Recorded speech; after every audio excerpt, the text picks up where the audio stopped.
Hello and welcome to this HowTech video tutorial. In this video, we're going to be showing you how to create a drop-down list.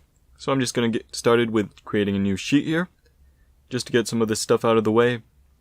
And we'll type in Q1, and I can go ahead and drag all that down, because all of this is what I want to be in my drop-down list. So then, we just select it all, right-click it, and we can define a name for that.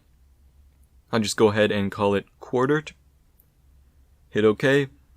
And another thing to note is in define name, you can change the scope to just one of the worksheets or the whole workbook, which is what we have. And we right click down here, or rather we go to the data tab, hit data validation, and we can allow a list only here. And we want the source to be equal to quarter. Hit OK. And there it all is. We can just simply pick one there, drag it all down, and we can pick one for each of these, which is very convenient, especially if you have other things, or if you wanted maybe some sort of survey or had a quiz which had set answers that a student could choose. This has been a HowTech video tutorial. Please like, subscribe, comment, and thank you for watching.